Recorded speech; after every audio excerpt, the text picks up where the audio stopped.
Esto es Intercambiando el Espacio, el podcast oficial de Conexión ANPR.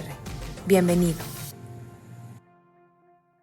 Hola a todos, soy Victoria Martín, coordinadora de contenido y educación de la ANPR México. Bienvenidos sean todos ustedes a esta primera edición de Intercambiando el Espacio. Esto es un podcast creado por la ANPR México para ustedes. Aquí queremos intercambiar ideas para lograr cambiar los espacios públicos. Es un espacio donde compartiremos desafíos, retos, experiencias y aprendizaje. Todo esto de la mano de personas que nos ayudarán a revolucionar los espacios públicos. Hoy tenemos el honor que nos acompañe una gran persona, líder y mentor, que nos va a hablar de la importancia y las claves de la sostenibilidad financiera en los parques y en los espacios públicos. Luis Roman es presidente y fundador de Parques de México y de la Asociación Nacional de Parques y Recreación de México. Con él tendré el honor de compartir este espacio y micrófono cada programa. Ha trabajado durante los últimos 9 años en parques urbanos y proyectos de espacios públicos en México. Todo esto lo hace a través de modelos de diseño participativo, construcción de comunidades y sostenibilidad financiera. Luis, muchísimas gracias por estar aquí con nosotros y por compartirnos tus grandes experiencias respecto a este tema, que sin duda es fundamental en los parques y en los espacios públicos. Gracias, Victoria. Gracias por recibirme en este podcast, por este buen inicio que estamos teniendo con esta actividad, que estoy seguro que vendrá a enriquecer la oferta educativa de la asociación. A nombre de la misma, de mi compañera Victoria y de todo nuestro equipo, les agradecemos que estén escuchando este intento de poder llevar productos educativos de alta calidad hasta sus hogares y oficinas. La asociación está haciendo un gran esfuerzo para poder robustecer su plataforma educativa y este podcast es un intento más que esperemos sea de su agrado y que nos vayan acompañando mes con mes. Vamos a tener a grandes invitados con el paso del tiempo. Y bueno, hoy vamos a hablar de sostenibilidad financiera. Es un tema en el que en lo personal me he estado metiendo los últimos 10 años. Lo que podamos compartir en esta mesa con Victoria sea del agrado de todos y que les sirva sobre todo para potencializar a sus espacios públicos y llevarlos a un mejor nivel con el paso del tiempo. Bueno, pues Liz, desde nuestras redes sociales le preguntamos a las comunidades que quieren aprender acerca de la sostenibilidad financiera. Martita LZ y Urban Tavo les gustaría saber quién financia los parques y cuáles son algunas formas en el que un parque puede generar ingresos. Bueno, pues este tema es apasionante porque es sin duda una de las problemáticas más importantes que tiene el espacio público. No quisiera decir en México o en América Latina, sino en todo el mundo.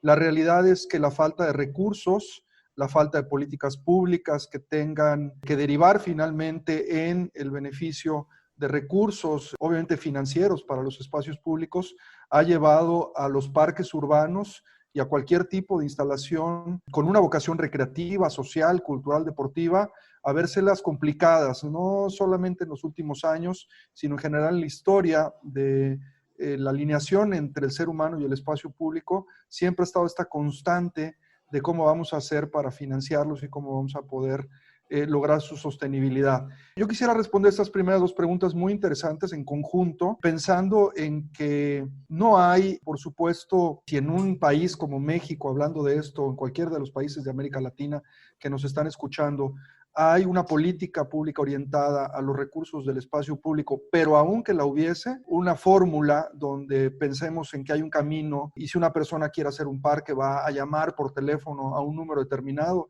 y alguien le va a contestar y le va a decir, sí, tenemos dinero para hacer tu parque. No existe ni en el primer mundo, mucho menos en países en vías de desarrollo, tenemos procesos en los gobiernos, tampoco alcanzaría el dinero nunca para esto. Este es el gran reto en realidad que nos propone la sostenibilidad financiera, poder contestar esta primera pregunta de decir, bueno, ¿cómo vamos a financiar los parques, no? Ahí, durante la plática, vamos a ir ahondando en técnicas y en opciones para poder hacer esto, pero definitivamente la respuesta más inteligente que ahorita pudiésemos dar es que tiene que ser un trabajo de todos. Tiene que ser una responsabilidad o una corresponsabilidad entre el gobierno, ya sea del nivel federal, estados, provincias, municipios y ciudades, en el caso de los gobiernos estatales y municipales o de segundo y tercer orden, el poder poner las condiciones necesarias para que en estas mecánicas de cobros de impuestos y de recaudaciones, a través de programas específicos para el espacio público puede haber recursos. Pero esta no es la única opción, ¿no? Analizaremos durante la plática diferentes formas de hacerlo, y estas formas de hacerlo pues tienen que ver con la misma gestión del parque y la ayuda que pudiese de alguna otra manera recibir el espacio público y el mismo gobierno a través de la sociedad civil organizada y también de los empresarios, de las personas que puedan invertir dinero en el espacio público. Comentaremos seguramente bajo las preguntas y dudas del público algunos casos de estos, ¿no? Entonces, respondiendo a esto es no solamente el gobierno, sino con la ayuda de la sociedad civil organizada y con la ayuda de los empresarios que podremos sacar adelante la parte de financiación de los parques, ¿no? ¿Cómo lo vamos a hacer? Bueno, pues esto es lo que creo que vamos a platicar ahora, ¿no, Victoria? Claro, y como dijiste, creo que le diste el clavo, fue que no hay una fórmula perfecta en el que los parques puedan ser exitosos, sino que busquen algunas maneras en el que en lugar de ser esfuerzos aislados, se hagan conjuntamente y poder lograr un éxito y algo más provechoso para toda la comunidad. Sí, sí, exactamente. Pero bueno, si quieres vamos a buscar algún otro comentario o pregunta de las redes sociales que tan amablemente nos hicieron favor las personas que nos siguen. Es importante comentarles que la asociación tiene alrededor de 25,000 seguidores en toda América Latina. Ha estado proveyendo servicios educativos que, bueno, cada día tienen más o mejor recepción en muchos países, desde Argentina, obviamente hasta Guatemala y contando con México. Entonces estoy seguro que tenemos alguna otra pregunta de los seguidores, Victoria. Sí, claro que sí. La siguiente pregunta, que bueno, son dos preguntas en una que son muy fundamentales en este tema que nos estás platicando, es de Play Club Kids y de Edward Fleur. Y ellos preguntan, ¿cuáles son las distintas actividades dentro del parque que pueden ayudar a fondear? Y de estas actividades que nos vas a mencionar, ¿cuáles crees que son más rentables dentro de los parques urbanos? Excelente pregunta y les agradezco mucho que de alguna manera puedan ustedes tratar de buscar respuestas en este complicado proceso. Bueno, yo creo que partiríamos del punto en que los recursos, como les explicaba hace un rato, tienen que ser o tienen que tratar de ser generados por una fórmula, una combinación entre los diferentes actores del espacio público en una ciudad. Los ciudadanos, como lo comentamos, de la manera organizada, la parte de las empresas y obviamente el gobierno. En ese sentido, les voy a comentar los principales ejes de financiamiento, de financiación dentro de un espacio público, que obviamente derivan en un montón de programas o de oportunidades que tiene el parque en la parte financiera. Primero hablar un poquito de los donativos y de los patrocinios. Los donativos y los patrocinios tienen que ver en una primera instancia con la filantropía y los segundos con un tema comercial. La diferencia más grande, por lo menos en México, además de esta parte filantrópica y comercial, es que el donativo normalmente va dirigido por una empresa o por una persona que no quiere un reconocimiento de marca y que sí seguramente le va a pedir en la parte fiscal un deducible de impuestos al parque que vaya a recibir el donativo. Por eso sería importante que los parques en un futuro en México y en todos lados puedan sostenerse con el apoyo de patronatos que legalmente puedan ser organizaciones de la sociedad civil que puedan expedir este tipo de deducibles de impuestos. En la parte de los patrocinios hay un intercambio publicitario y normalmente es a partir de una marca comercial que a través de una política de patrocinios el mismo patronato del parque o la misma dirección del parque o la municipalidad puede establecer qué se puede y qué no se puede dentro del parque. No se trata de llenar de marcas el parque, pero se trata de darle una oportunidad también de manera muy elegante a esta parte. La tercera fuente de ingresos son las concesiones. Esto es un tema que causa mucho revuelo, sobre todo a veces en los políticos, pero que por lo menos en México, y me ha tocado ver en algunos países de Centro y Sudamérica, es algo que ya tiene muchas décadas de existir. El hecho de que haya comercio en el parque no significa ni que estamos privatizando el parque, ni que lo estamos convirtiendo en un mercado. Si se hace de manera ordenada, tenemos historias de éxito muy importantes en parques emblemáticos de América Latina, como el Bosque de Chapultepec, donde en la entrada uno puede encontrar una concesión de Starbucks o una concesión de la librería Porrúa, que es una librería muy importante en México.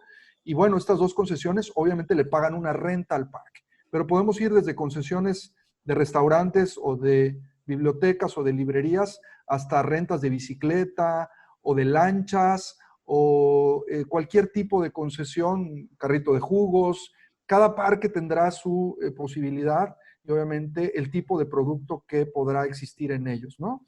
Otra de las cosas importantes son las rentas. Esto también es algo relativamente nuevo y de lo que se trata es de dejar espacios disponibles en el parque, ya sea en su construcción o con parques ya maduros, que puedan de alguna otra manera rentar un espacio para colocar algún tipo de establecimiento que con esta renta que se le pague al parque, el parque pueda mantener su operación. Puede ser desde una antena de celulares, puede ser un espacio para un hotel. Esto sucede, por ejemplo, ya en parques muy modernos en Estados Unidos, donde se han dejado espacios en la parte de la traza urbana que pertenecen al parque, pero que a final de cuentas se rentan de alguna manera por un tiempo obviamente muy largo, con una certeza jurídica, y que esta renta permite fondear al parque para poder pagar su operación. Otra de las cosas importantes son las membresías, que son pagos que hacen gentes que de alguna otra manera están alineadas no solamente en una parte sentimental, sino de responsabilidad ciudadana con el parque, y están dispuestos a pagar una cantidad anual para apoyar al espacio público. A cambio, es interesante si la dirección del parque puede ofrecer cuestiones como un kit de bienvenida, donde les puedan dar un termo, una playera, etcétera, una credencial, tener descuentos dentro del parque. Siempre la membresía es una buena idea para poder jalar recursos de manera anual. Otra cosa importantísima son los programas. ¿Qué es esto? Que no tenemos muy desarrollado en México. La actividad programática del espacio público son todas las clases, los cursos, los talleres, los torneos. Y esto es importantísimo porque es el alma del parque. Y es lo que va a hacer que el parque se vuelva un parque destino y que la gente lo use más y quiera acudir más al parque. Si tenemos una buena actividad, un buen roster de programas en nuestros parques, podremos cobrar por ellos a un precio justo, también a través de una política de precios, poder recuperar costos, pero también tener recursos también para reinvertir en el espacio y tener mejores maestros y mejor equipamiento, etcétera. Esta es un área muy poco explotada en México y que se tiene que hacer de manera formal a través de los ayuntamientos, ya en una parte de ofrecer estos cursos, talleres, clases, etcétera, con un modelo financiero, ¿no? Otra parte importantísima que muchos parques, no solo en México, sino en todo el mundo utilizan, es la parte de los eventos.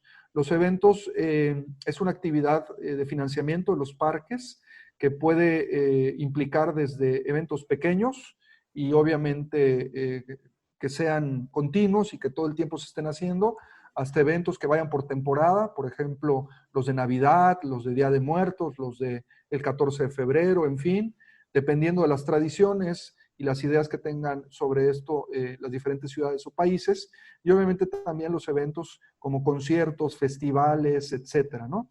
Este es un área donde se puede jalar recursos para el parque, no solamente por la renta de los espacios, sino por la taquilla y también por algo que llamamos en México los esquilmos, que son toda la venta de alimentos y bebidas.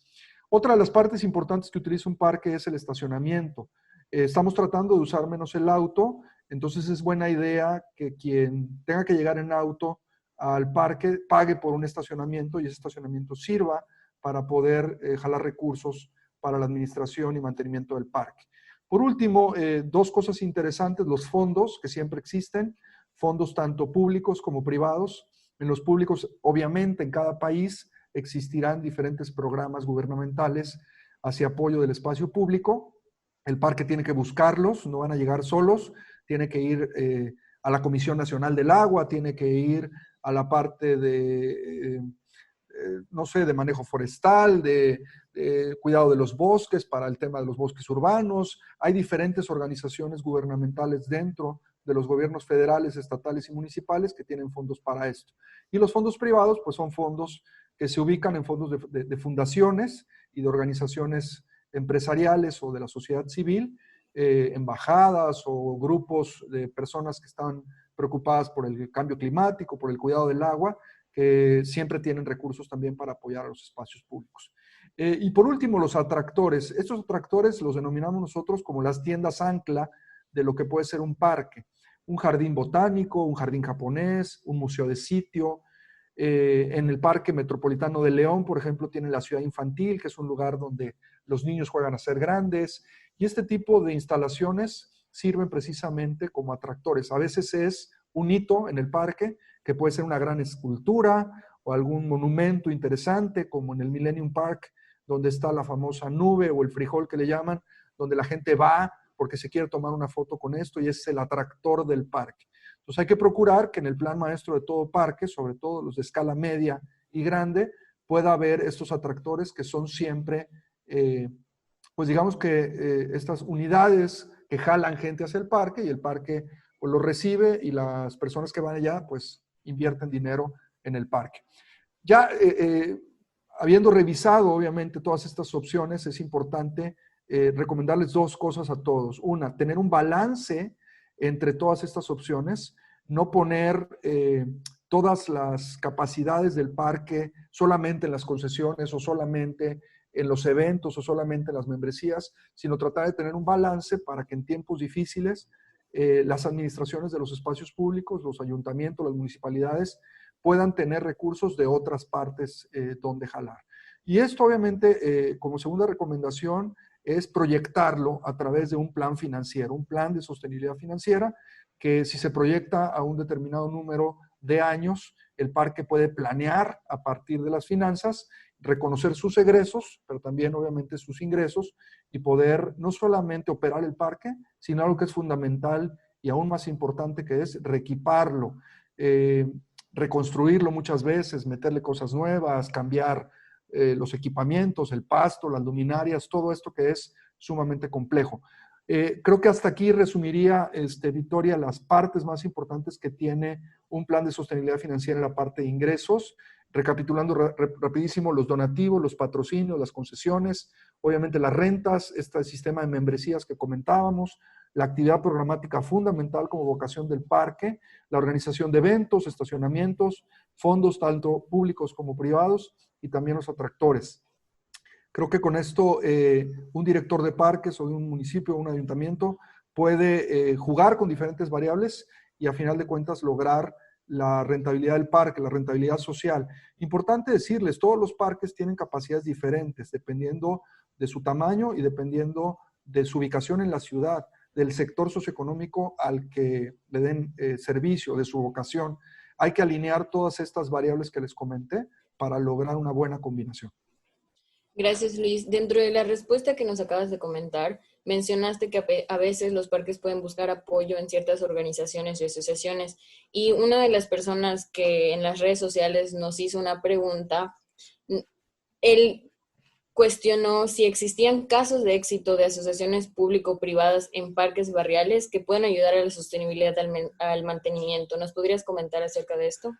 Sí, buenísima pregunta, porque el parque barrial es la unidad urbana más compleja en espacio público, bueno, además de las calles y las banquetas, pero los parques barriales existen por miles en los países.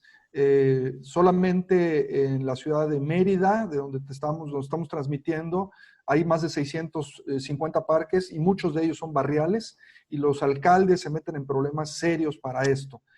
Yo comentaría dos casos importantes de administración, de proyectos sobre todo. Fundación Mi Parque en Chile. Nuestros amigos de Fundación Mi Parque han trabajado más de 10 años en un modelo de construcción comunitaria donde ellos recaudan fondos de las empresas privadas, empresas que donan dinero y que le apuestan a la reinvención y obviamente al equipamiento y también a un proceso social de seguimiento de espacios públicos barriales, no solamente en Santiago, sino ya extendido a varias ciudades de Chile. De hecho, los amigos de la Fundación Mi Parque están buscando quien les ayude a replicar sus modelos de intervención comunitaria en otros países. Otro también muy exitoso que nos ha inspirado a todos es el modelo de Kaboom, que es una organización de Washington que ha construido más de 4,000 parques en los últimos 20 años, con un modelo similar, es de construcción comunitaria. Esto implica lo mismo que la fundación de Mi Parque en Chile, la construcción de los parques en un periodo de tiempo muy corto, 6 horas, con la participación de voluntarios y que, bueno, trabajan y utilizan el recurso de la iniciativa privada para hacer el parque. No hemos encontrado todavía un modelo y sí hemos estado pugnando porque los alcaldes se animen a hacer esto en los parques barriales, que puedan insertar una pequeña concesión de una cafetería, de una tienda de conveniencia, etcétera, para que esta concesión le pague la renta a los vecinos o al municipio, y con esta renta el parque se pueda fondear. O lo que te decía de poner una antena de celulares o algún tipo de pequeña intervención. En parques estoy hablando de 2,000 metros hasta tal vez 1 hectárea, pensando en que estos parques puedan considerarse barriales, si así lo tienen todos en su nomenclatura, poder instalar algún tipo de concesión que les pueda dar certeza financiera. ¿Por qué? Porque el resto de las actividades que comentamos hace un rato aplican mucho más para parques de escala media, parques distritales o parques ya de escala metropolitana, y no tanto para los barriales. Pero siempre existirá la opción de poner algún tipo de concesión pequeña en un parque barrial para poderle dar vida en la parte financiera, Victoria.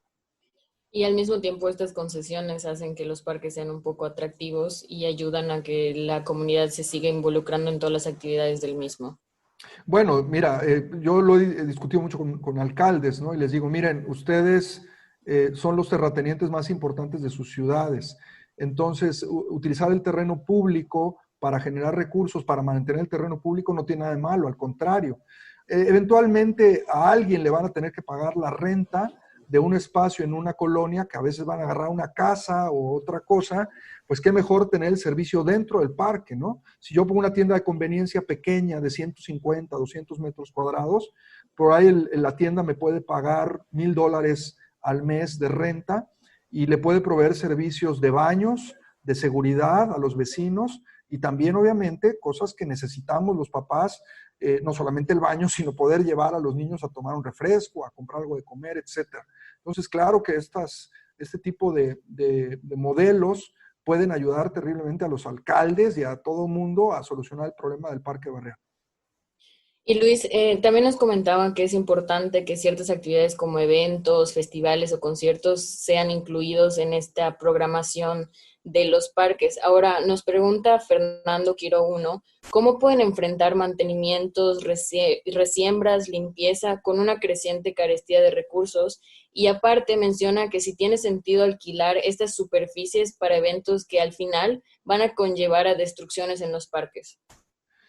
Bueno, yo creo que todo tiene sus matices, y si la administración del parque puede destinar un área específica para realizar los eventos, a veces el pasto se daña o algún arbolito es maltratado, pero si dentro del programa de mantenimiento el parque se compromete a dejar como estaba el espacio y a cuidar el área verde, etcétera, yo no le veo ningún problema. ¿Por qué? Porque también tienen derecho los que hacen un concierto a utilizar el espacio público, ¿no? Y pisar el pasto no es un pecado, ¿no? Y estos conciertos se hacen en todas partes del mundo, ¿no? Obviamente, pues, tienen que hacerse con precaución, con ciertas reglas, qué se va a vender, si no van a molestar a los vecinos con el ruido, todo tiene sus matices, ¿no? Si va a haber seguridad, etcétera. La cuestión es que el espacio siempre quede igual o mejora como estaba. Y si el pasto o algún árbol sufre un daño en un momento dado, en un concierto, etcétera, pero se puede restituir o se puede arreglar a la semana siguiente, y este recurso le dejó al parque 3 meses de vida o 5 meses de vida, creo que podríamos ser todos más sensibles y enfocar un poquito más las energías a pensar que es mejor tener 3 meses de vida del parque a tener el pasto pisado, ¿no? Que se puede solucionar ese tema. Claro, y pues como dices, hay que tener matices y hay que tener un balance en todas las actividades, y que aunque las hagan los parques, pues siempre hay reglamentos y hay cierta señalización, lineamientos que se tienen que seguir. Sí, definitivamente. Mientras se mantenga todo con base en las políticas y en el reglamento del parque, y obviamente en las buenas costumbres, creo que debemos de quitarnos muchos tabús que tenemos, sobre todo los latinos, en el uso del espacio público. A mí me sorprende mucho cuando le digo a algunos funcionarios públicos que me quiero ir a tomar una cerveza al parque, como que se vuelven así como medio, se transforman, ¿no? Y pues en realidad en todos los parques en Estados Unidos y en Europa, tú te puedes, obviamente en lugares específicos, hay restaurantes, hay fuentes de soda, te puedes tomar una cerveza en el espacio público y no pasa absolutamente nada. El problema es el Estado de Derecho en nuestros espacios públicos, y que aprendamos a seguir las reglas y las normas, y que si las infringimos, pues tiene que haber una consecuencia para quien lo haga. ¿no? Pero la realidad es que el espacio público debe de usarse para muchas cosas. Yo le digo mucho a las señoras, ¿por qué no celebras el cumpleaños de tu hijo en el parque? Y siempre se me quedan viendo como diciendo, bueno, ¿y eso en qué momento alguien me dijo que se podía hacer, ¿no? Claro. Y claro, el parque podría de determinada manera ganar algo de dinero rentando un espacio y ahorrándole algo de recursos a esa familia que si bien no tiene el espacio público, se tiene que ir a una sala de fiestas privada y pagarle a otra persona por utilizar. Es un poquito la misma dinámica de la concesión y de los conciertos, ¿no? Claro, y pues aquí es una industria que aún estamos aprendiendo a desarrollar y mucha gente pues nos estamos educando acerca de todas las acciones y todo el gran trabajo que conlleva los parques y los espacios públicos. Y tú mencionabas ciertos parques que han sido muy exitosos tanto aquí en nuestro país como en Estados Unidos, como el Millennium Park. Entonces, me gustaría si pudieras mencionar algunos otros grandes parques que han logrado realizar actividades y prácticas en pro de esta sostenibilidad financiera. Y pues si podrías mencionarnos un poco más acerca de esto. Sí, bueno, entiendo que tenemos ya un poco de tiempo cortado, pero les mencionaría un par de casos en Estados Unidos y otros en México. Sobre todo en Estados Unidos, pensar en parques que tienen más de 150 años como el Central Park, donde su presupuesto de operación se financia a un tercio por las concesiones. Son casi 20 millones de dólares que el Central Park vende en su sistema de concesiones y que cuando lo diseñó Freddy Lumsted en 1850, pues no pensó que iba a tener un restaurante o un bistro o algún tipo de concesión de otro tipo, ¿no? Todos nos hemos tenido que adaptar a esto, ¿no? Hay parques obviamente como el Millennium Park, donde tenemos también dentro una cafetería, tenemos un restaurante, tenemos también áreas del parque patrocinadas, por ejemplo, hay un ala del parque patrocinada por AT&T donde está la nube, hay otra que está patrocinada por la Boeing, que cuando se movió la Boeing para el área de Illinois, pues obviamente patrocinó el parque. Tenemos parques como el Brooklyn Bridge Park, que les comentaba, que es un parque que renta un porcentaje, más o menos el 20% de su tierra, la renta a edificios de condominios, de hoteles, de retail y de oficinas. Y estos condominios, esas oficinas y este retail les pagan a los administradores del parque, que es un patronato, una asociación civil, una renta de por vida, o por lo menos en 100 años que esté el contrato, donde con ese dinero la administración del parque va a poder pagar el mantenimiento. En México tenemos esquemas bien interesantes como Parque Fundidora, que es una descentralizada, pero que tiene un patronato también que lo está apoyando, que es un parque que tiene concesiones adentro también de muchos tipos, organiza eventos.